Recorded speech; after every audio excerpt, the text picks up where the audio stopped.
Shalom, shalom, shalom, bien-aimés. Que la grâce et l'amour de Dieu demeurent dans vos vies, dans vos familles et où vous recevez des vidéos et vous nous regarderez soit en direct comme vous le faites maintenant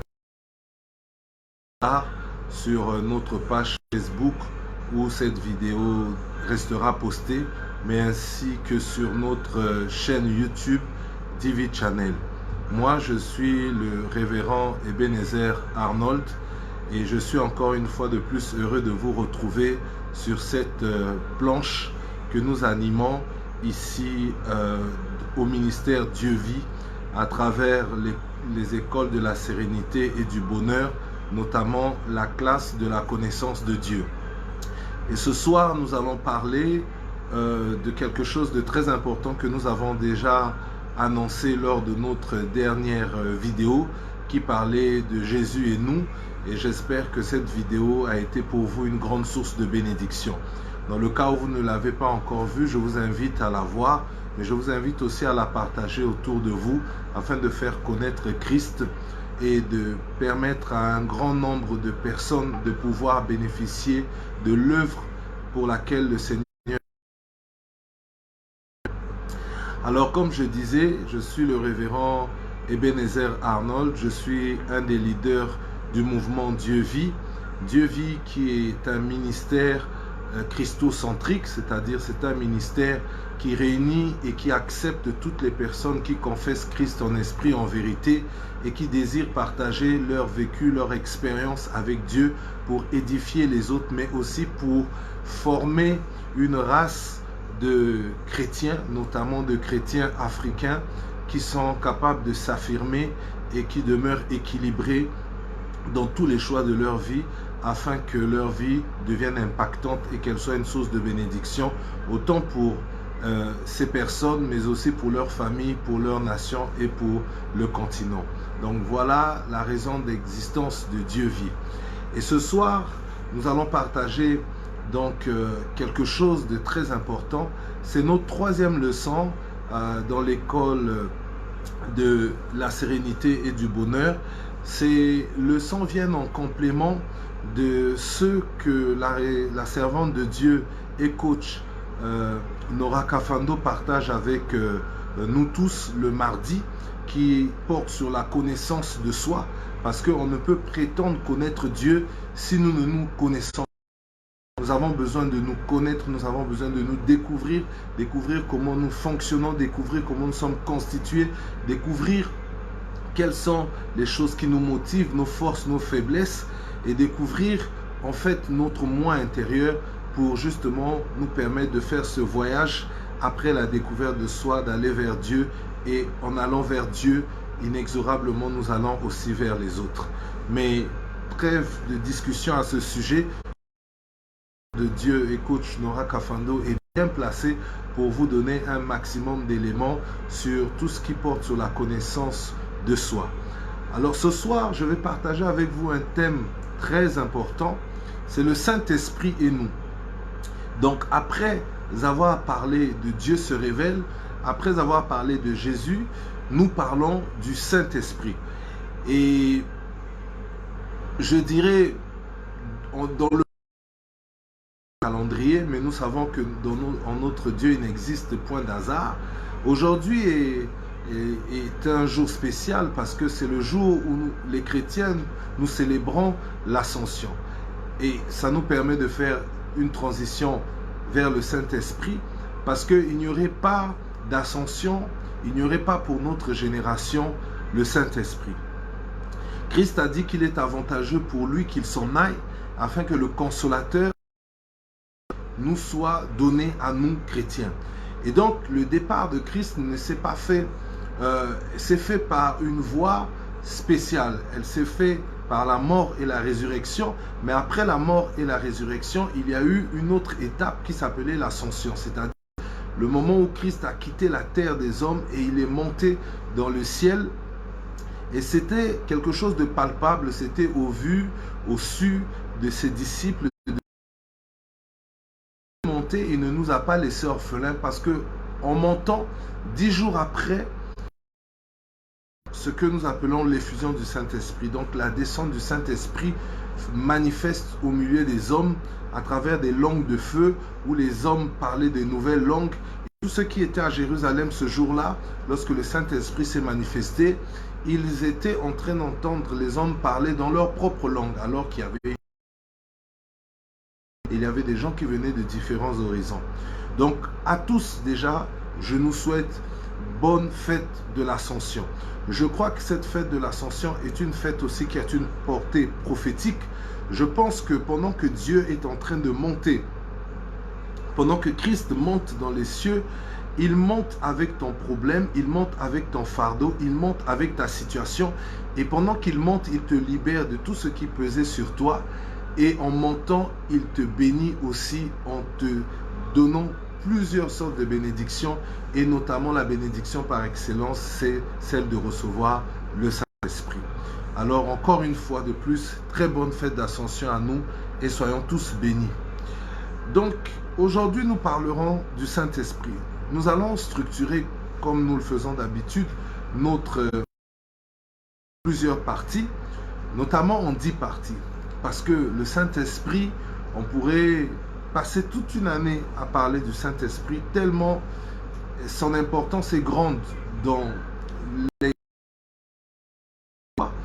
et tellement sa portée, sa présence nous fait du bien.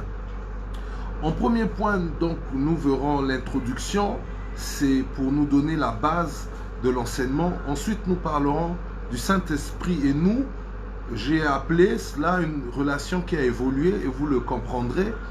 Et puis nous parlerons de l'appellation du Saint-Esprit, parce qu'il y a plusieurs appellations concernant le Saint-Esprit. Nous parlerons aussi des symboles du Saint-Esprit et nous parlerons du Saint-Esprit comme don, de même que nous parlerons des dons spirituels. Le Saint-Esprit comme don est une chose, les dons spirituels en sont une autre.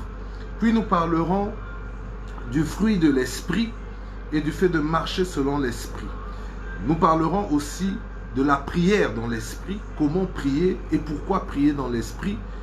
Et nous parlerons du baptême du Saint-Esprit. Et pour conclure, nous parlerons donc des 3 dimensions du Saint-Esprit qui nous accompagnent. Vous comprendrez bien que nous ne pourrons pas épuiser cet enseignement au cours de cette vidéo, mais nous allons essayer de donner un maximum de matière pour que nous soyons tous bénis autant que nous sommes. Alors, introduction donc, le Saint-Esprit.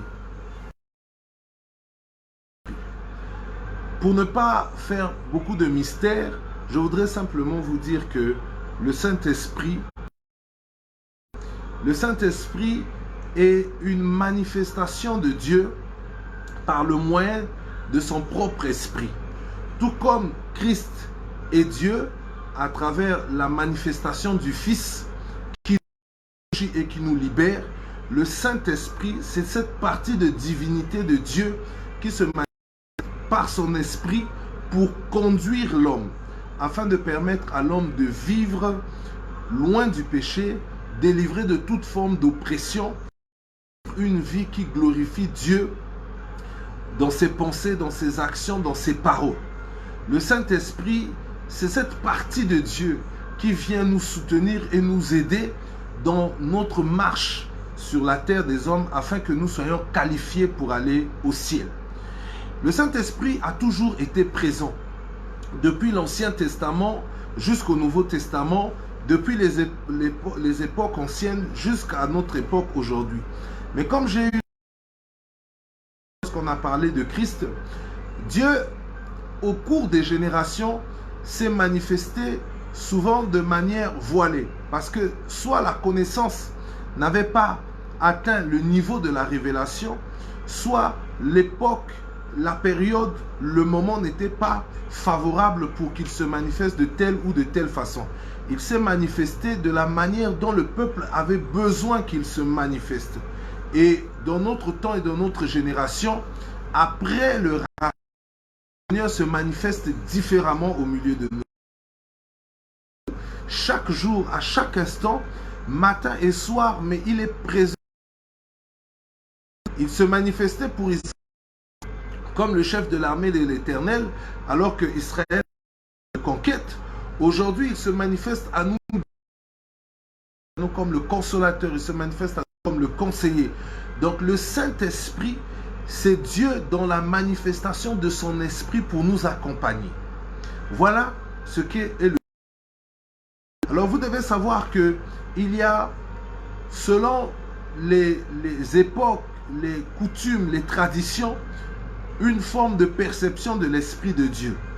Par exemple, chez les judaïstes, c'est-à-dire les juifs, ils considèrent que l'Esprit de Dieu, c'est une partie de la divination de Dieu, de la manifestation divine de Dieu par l'esprit de la prophétie et l'esprit de la sagesse.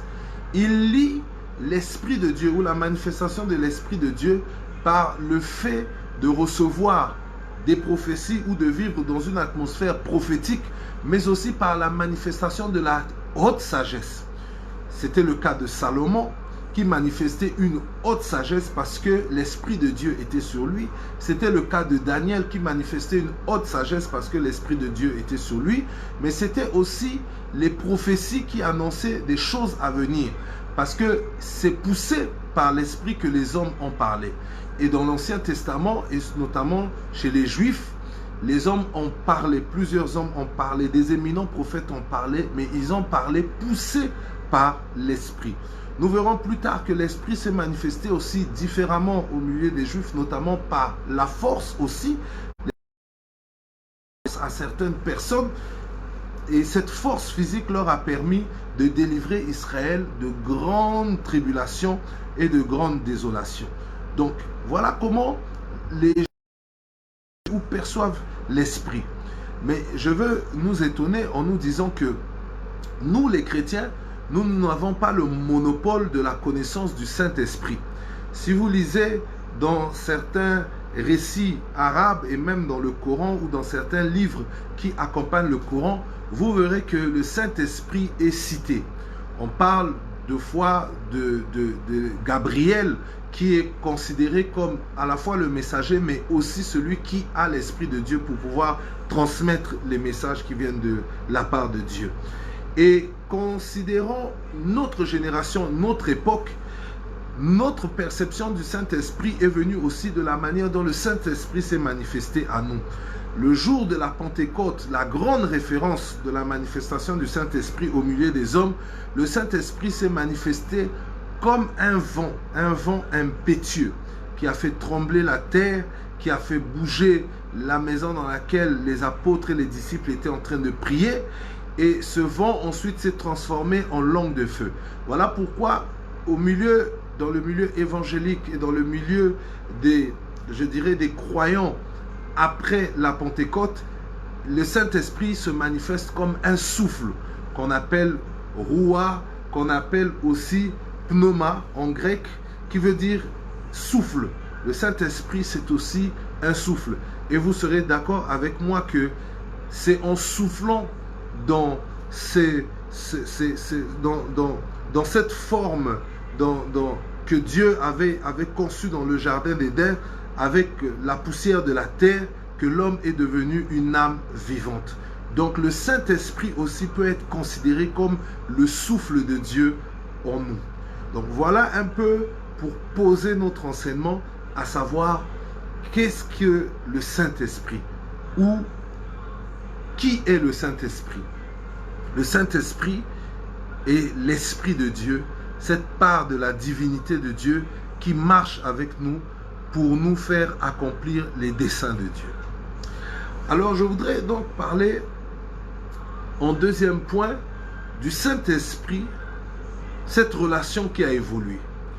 Dans Genèse au chapitre 2, verset 7, et même dans Genèse au chapitre 1er, verset 2, c'est-à-dire le deuxième verset de la Bible, 1 et 2, le second verset de la Bible parle déjà du Saint-Esprit.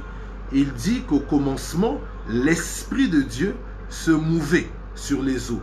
Le sens de se mouvoir, nous voyons déjà que c'est le sens du mouvement. Donc l'Esprit de Dieu, c'est aussi un esprit qui est en mouvement.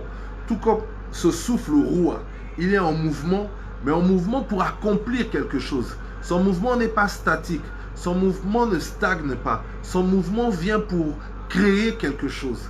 Lorsque le Saint-Esprit rentre dans nos vies, là où il y avait les ténèbres, comme au commencement, quelque chose de nouveau apparaît.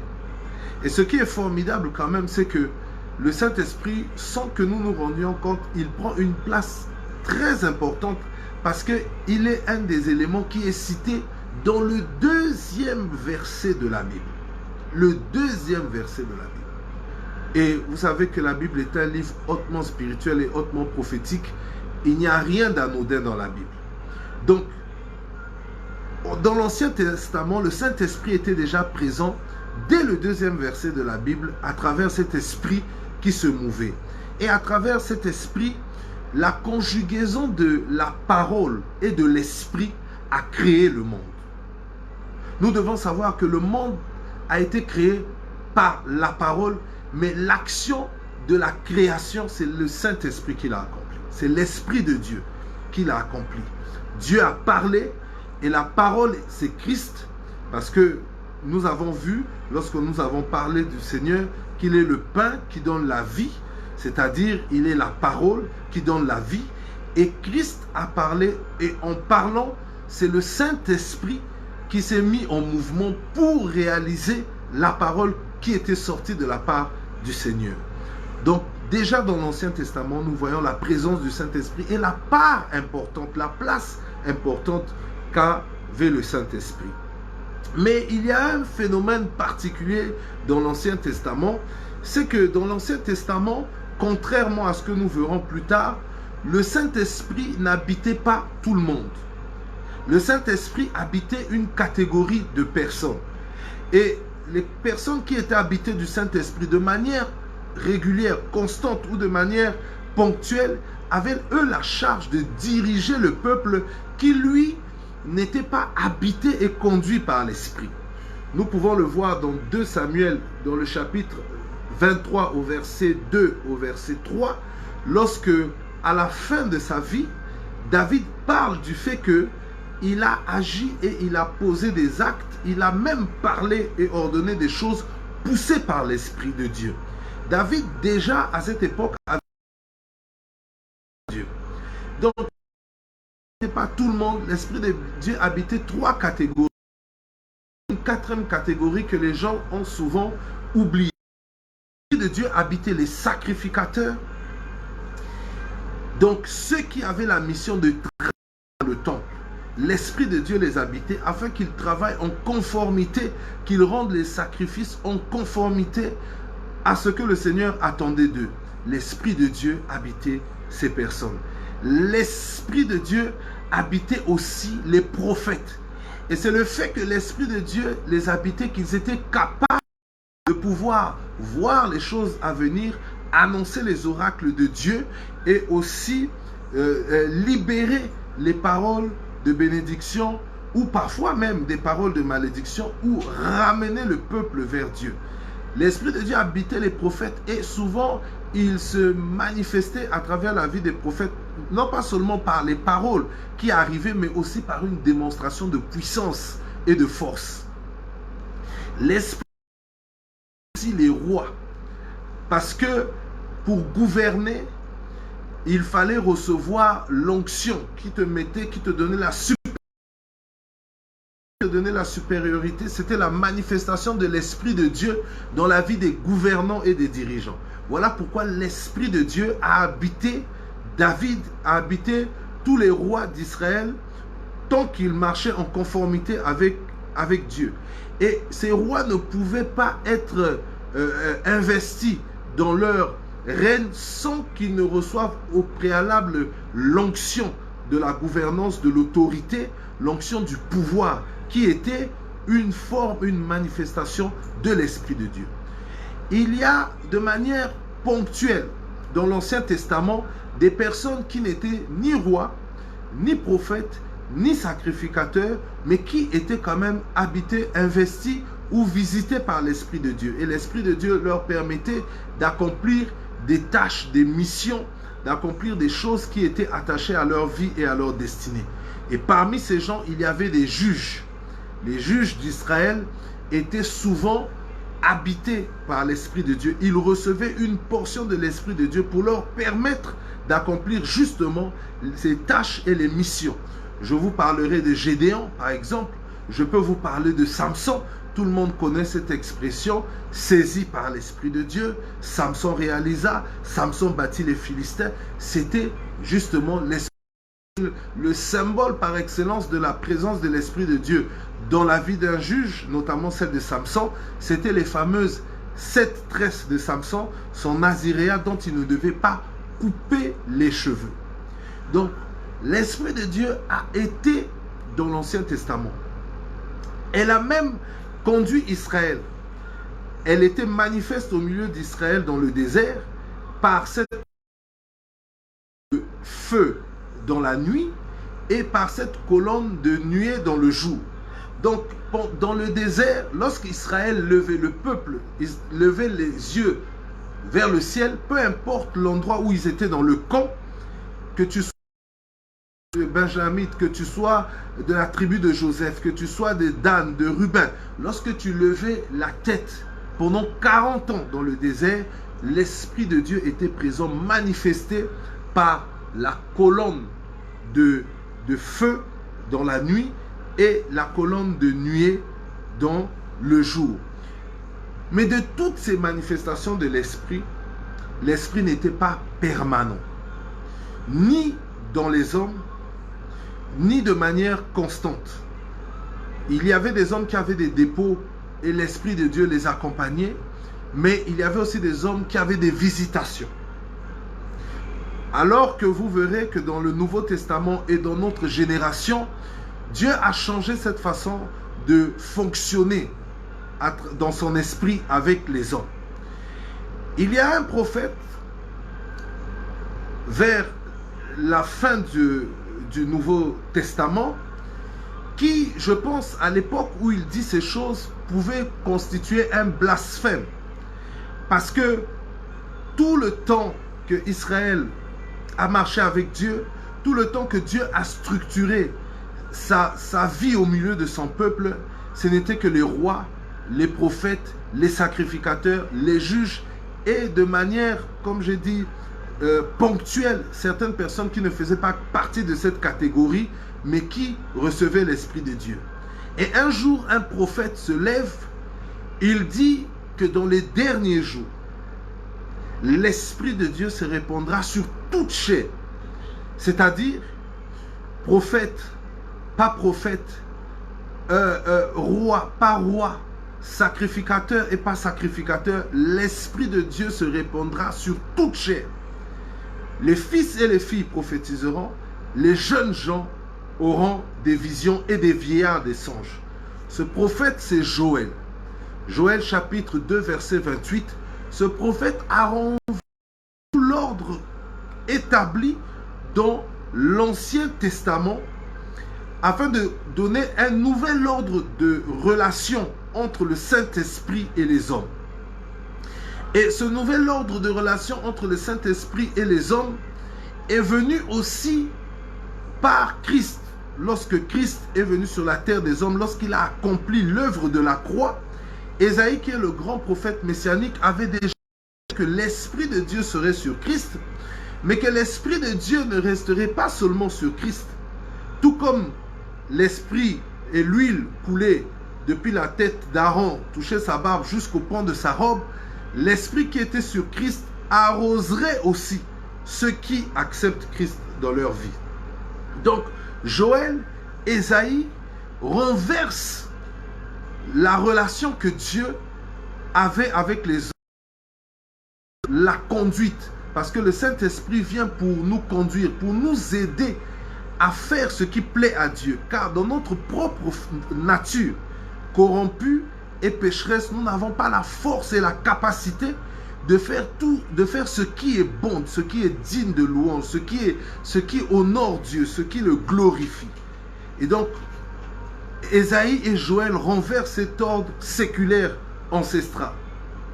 Mais quelque chose ici de très important, c'est que, comme je disais, que le Saint-Esprit et nous, une relation qui a évolué, Mais en réalité, au-delà même du Saint-Esprit, toute la relation entre Dieu et les hommes, c'est une relation qui a évolué. J'aime à dire que Dieu ne change pas et Dieu n'a pas changé, mais Dieu a évolué dans sa relation avec nous. Et une des manifestations de l'évolution de Dieu dans sa relation avec nous, c'est aussi notre collaboration avec son esprit. Autant hier, fut une catégorie de personnes seules qui recevaient de manière régulière, ponctuelle. On disait que Saül est monté vers la garnison des prophètes et saisi par l'esprit, Saül s'est mis à prophétiser. Donc il y avait une catégorie de personnes qui recevaient l'esprit et qui prophétisaient. Mais Ésaïe et Joël viennent renverser cet ordre. Ils créent une évolution de la relation de Dieu avec nous, notamment par son esprit. Alors, nous allons donc regarder rapidement qu'est-ce qui se passe dans le Nouveau Testament par rapport à notre relation avec Dieu par le moyen de son esprit. D'abord, la naissance de Jésus. La naissance de Jésus est une naissance qui est la manifestation de l'esprit. Comme je vous ai dit tout à l'heure que Christ c'est la parole, mais je dirais la main qui réalise l'action de la parole de Dieu, c'est le Saint-Esprit. Gabriel vient, il annonce à Marie une prophétie qui va s'accomplir, mais cette prophétie qui s'accomplit se réalise par le Saint-Esprit. C'est le Saint-Esprit qui vient sur Marie et qui donne à Marie de pouvoir porter l'enfant Jésus. Donc dès le Nouveau Testament, il y a une relation particulière, il y a un phénomène spécial, il y a quelque chose de glorieux et de magnifique qui ne s'est jamais accompli dans l'Ancien Testament et dans l'Ancienne Alliance. Le Nouveau Testament est marqué par l'empreinte du Saint-Esprit. Quelque chose de magnifique que nous pouvons constater, c'est que tout comme l'Ancien Testament et la Genèse commencent par une manifestation de l'Esprit en disant que les ténèbres recouvraient la terre et l'Esprit de Dieu se mouvait, tout comme le Nouveau Testament commence aussi par la manifestation de l'Esprit.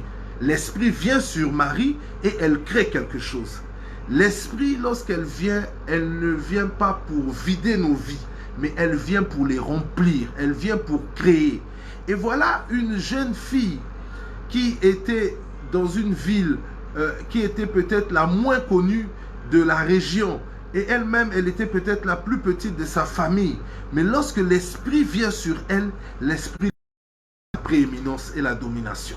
L'Esprit fait que le nom de cette jeune fille a traversé des époques, des siècles, des générations et encore jusqu'aujourd'hui est un grand sujet d'exemple et d'inspiration. Ça, c'est la manifestation de l'Esprit qui peut le faire.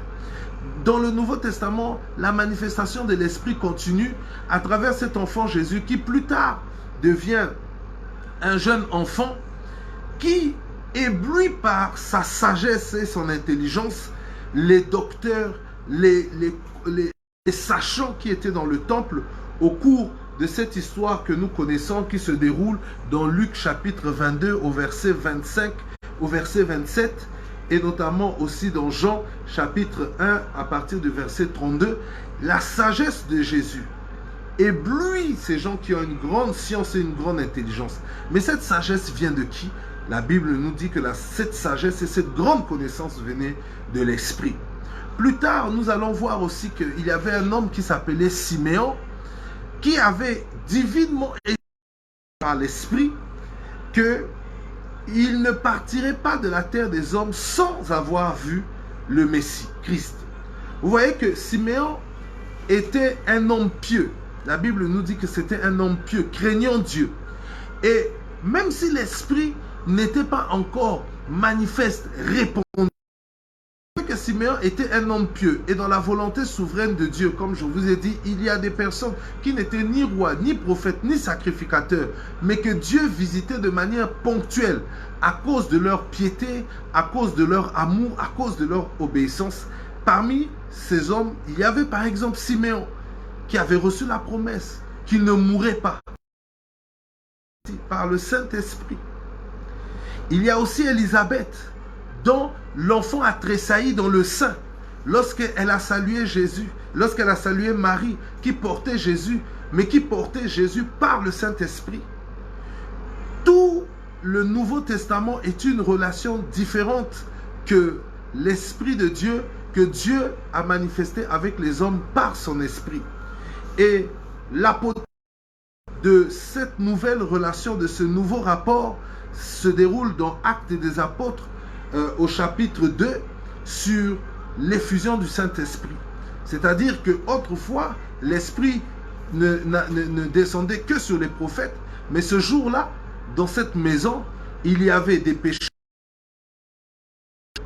il y avait des anciens, il y avait des anciennes prostituées, il y avait des érudits, il y avait toutes sortes de catégories de personnes. Et sans exception, alors qu'il y avait même des gens qui n'étaient pas de sang royal, de sang noble, la prophétie que Joël avait annoncée s'est accomplie. Dans les derniers jours, je répandrai mon esprit sur toute chair. Vos fils et vos filles prophétiseront, vos jeunes gens auront des visions, vos vieillards auront des songes.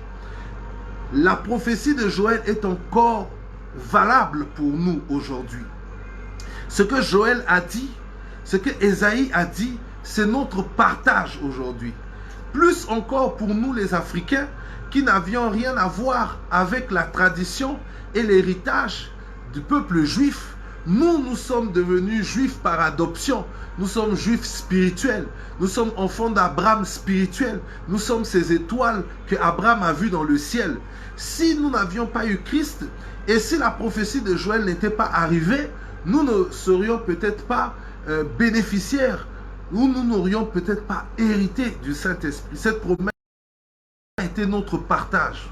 Mais la prophétie de Joël, l'action de Christ, venu, mourant pour l'ensemble de l'humanité, je pourrais dire, a remis les compteurs à zéro, a permis que les bénéficiaires du Saint-Esprit soient des blancs, des noirs, des jaunes et des rouges.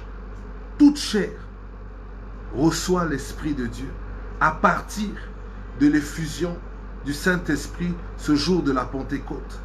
Aujourd'hui encore, je le rappelle, c'est l'Ascension.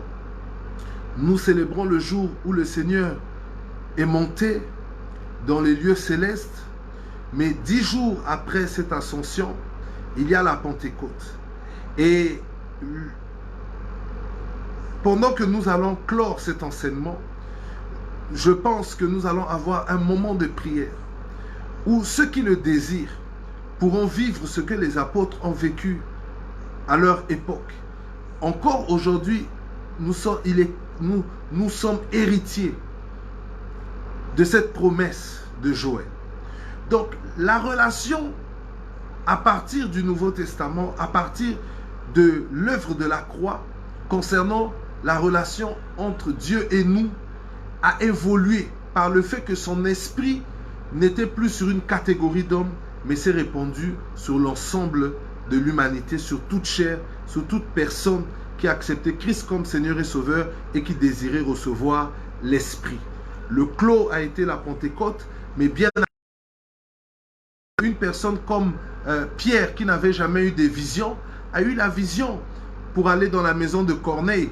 Il a vu cette table que le et Dieu lui disait où il y avait des animaux qu'il considérait impurs. Et Dieu lui disait mange. Il y a eu des manifestations extraordinaires. Tout cela est venu après que ces personnes aient reçu l'Esprit de Dieu. Car l'Esprit de Dieu en nous, toute la dimension de Dieu en nous, nous donne la force de marcher selon l'Esprit de Dieu, d'accomplir des choses qui honorent l'Esprit de Dieu, mais de réaliser aussi la manifestation de la puissance, d'être un vecteur de puissance, un vecteur d'impactation, un vecteur de vie. Car comme Marie qui portait Christ, qui faisait tressaillir de l'autre côté Jean dans le sein de sa mère, lorsque nous portons le Saint-Esprit en nous, nous sommes capables de faire bouger les choses qui n'étaient pas capables de bouger bien avant que nous recevions l'Esprit. Donc voilà ce que concernant la relation qui a évolué. Elle est partie des prophètes, des sacrificateurs, des juges, des rois, pour se répandre sur toute chair. Mais il est aussi important de pouvoir circoncire le Saint-Esprit. De circoncire notamment ses appellations. Parce que comme vous le savez, Dieu se manifeste aussi à nous à travers ses attributs que nous considérons comme ses noms. Donc, ne soyez pas surpris de considérer ou appeler le Saint-Esprit autrement que le Saint-Esprit. Nous pouvons appeler le Saint-Esprit Esprit de vérité. C'est toujours le Saint-Esprit. Nous pouvons l'appeler le Consolateur. Jésus l'appelait le Paraclet, Parakletos, qui voulait dire celui qui est appelé à être, celui qui viendra. Jésus l'a appelé comme ça. Paul l'a appelé l'esprit de la promesse et les anciens l'ont appelé l'esprit de sagesse. Nous l'avons aussi appelé l'esprit des prophètes. Nous l'avons aussi appelé l'esprit de force. Nous l'avons aussi appelé l'esprit d'adoption. Nous l'avons aussi appelé l'esprit du Seigneur. Nous l'avons aussi appelé l'esprit de Dieu. Nous l'avons aussi appelé l'esprit de gloire. Toutes ces appellations sont les attributs ou les noms du Saint-Esprit.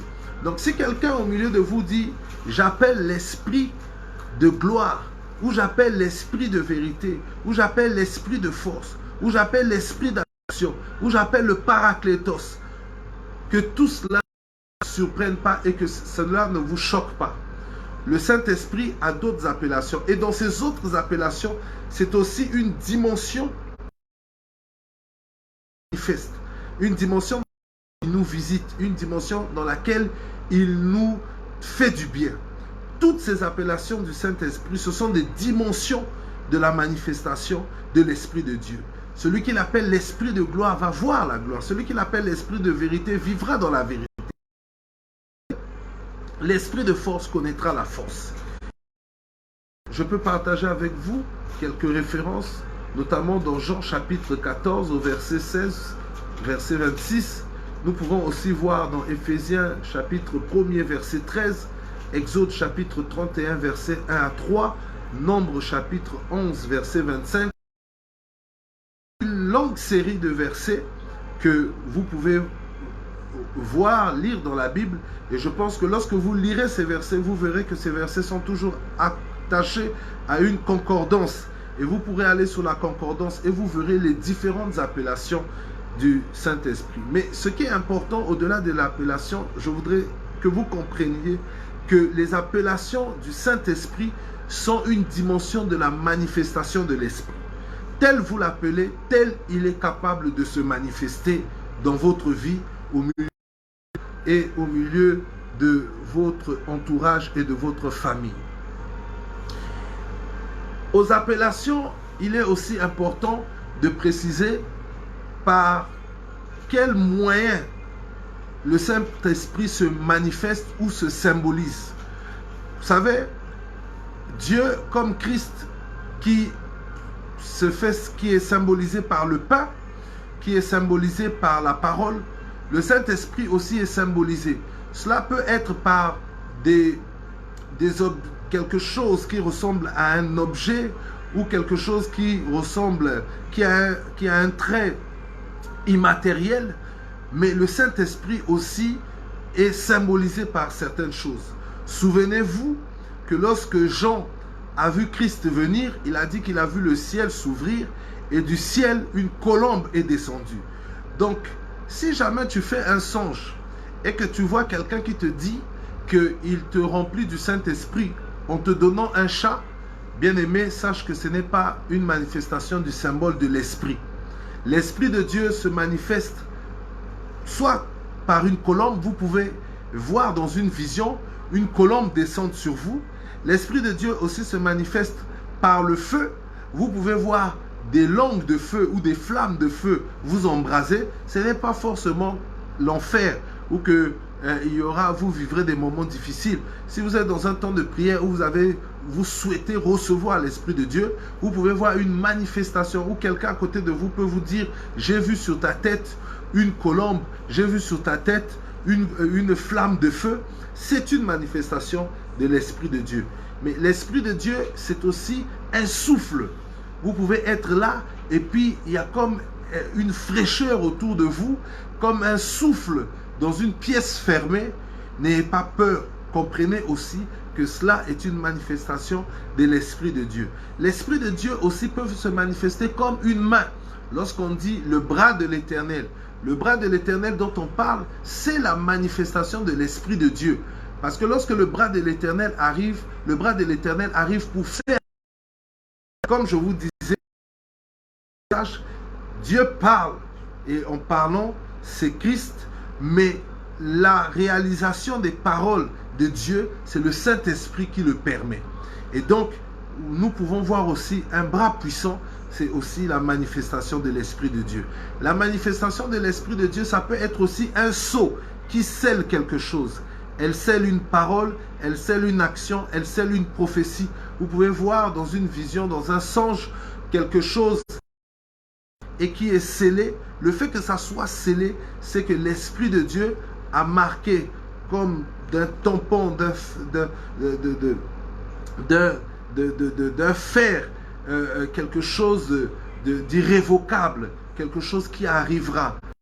Porte le temps, les années, tout comme Habakkuk pouvait dire, si elle tarde, elle va arriver parce que c'est déjà scellé, déjà en mouvement.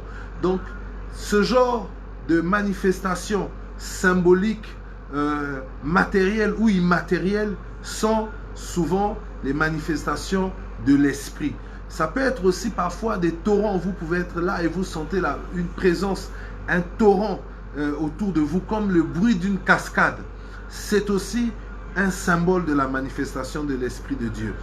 Mais le symbole par excellence de la manifestation de l'Esprit de Dieu, au-delà de ces aspects qui peuvent être parfois sensationnels, parfois qui peuvent nous perturber, au-delà de toutes ces manifestations, la manifestation par excellence de l'Esprit de Dieu, ça sera toujours ce doux murmure qu'il y a dans votre cœur. Ce doux murmure qui vous parle comme Élie ce jour-là lorsqu'il a fui sur la montagne et qu'il s'attendait à Dieu. La Bible nous dit qu'il y a eu des tremblements de terre, mais l'Éternel n'était pas dedans. Il y a eu plusieurs manifestations extraordinaires.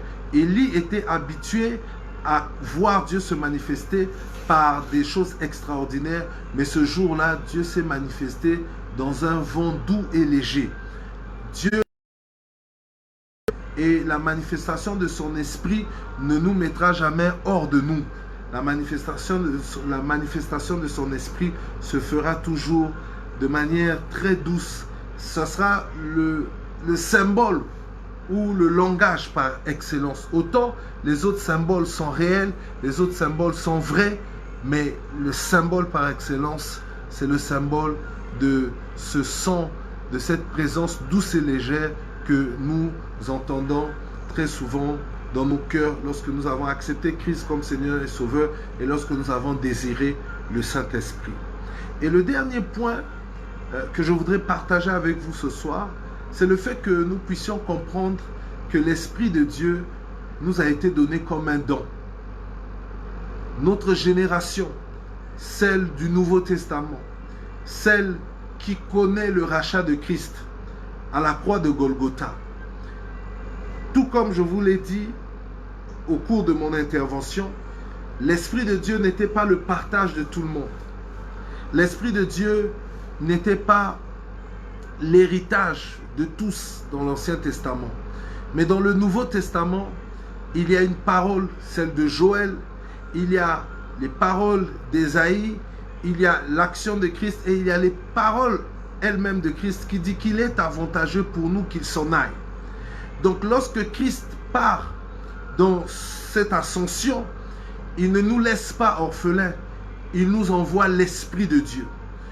Tout comme hier, les hommes marchaient sans l'Esprit de Dieu, aujourd'hui notre réalité, c'est que nous avons reçu l'Esprit pour ne plus marcher seul et dans les ténèbres. Nous le verrons dans les prochains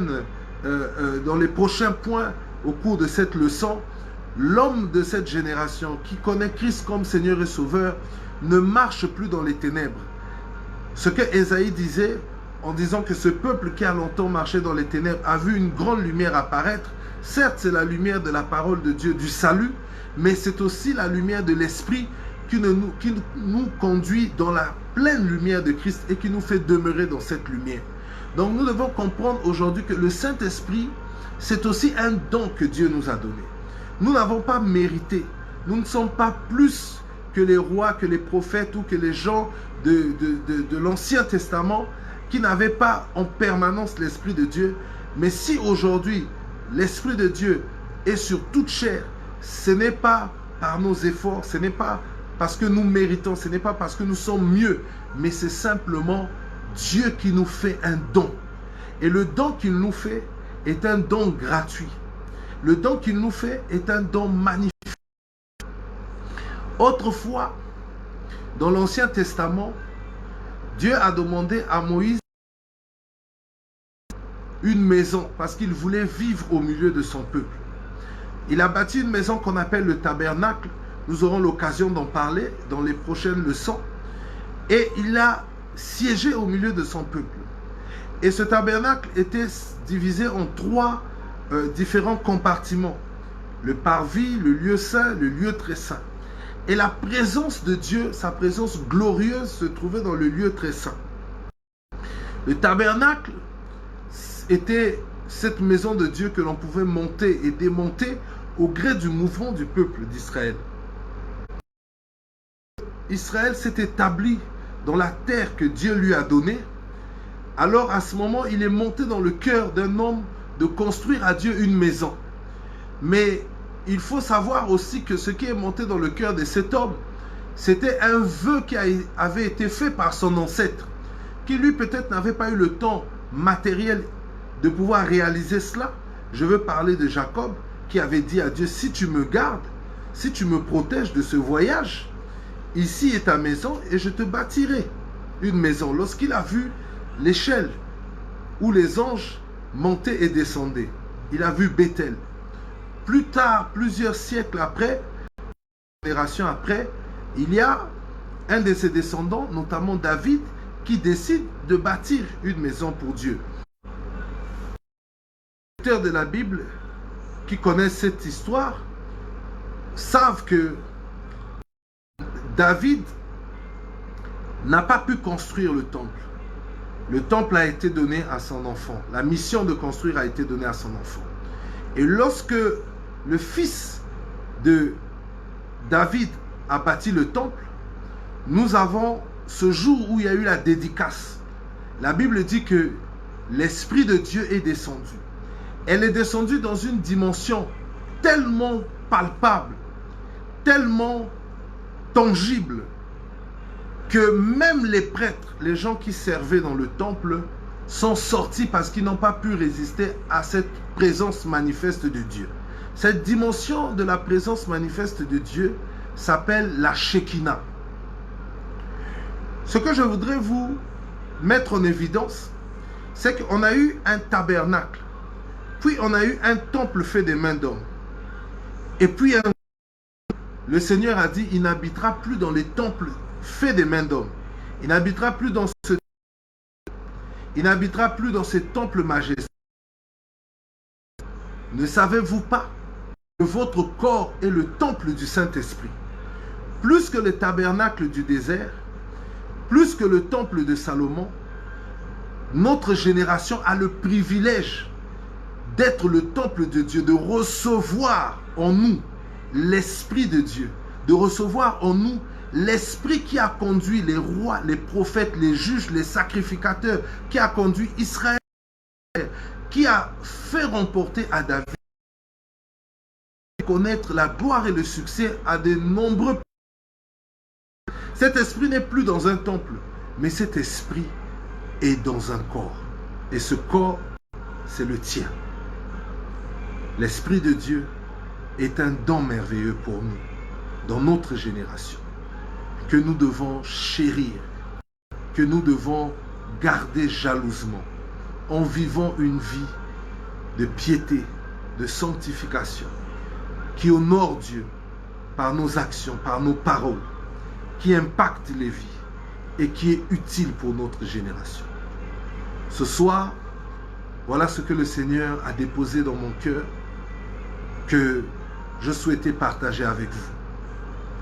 Jeudi prochain, Dieu voulant, nous partagerons et nous allons conclure cet enseignement avec un temps de prière où nous allons désirer l'Esprit de Dieu.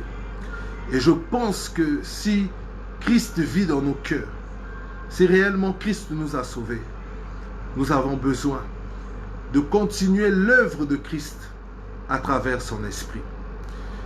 Je bénis vos vies, je bénis vos familles, je prie que cet enseignement puisse vous bénir, vous éclairer, soit pour vous une source de bénédiction.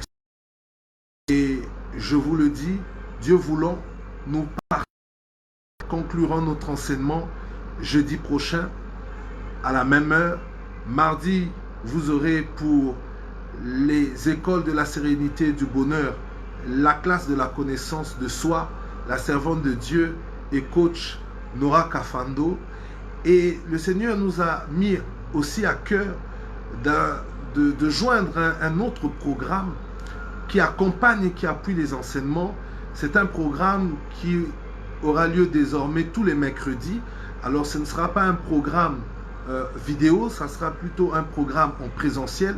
Ça sera un temps d'écoute pour toutes les personnes qui regardent nos vidéos, discuter, partager, qui ont peut-être des difficultés, des problèmes spirituels, qui ont besoin de prière.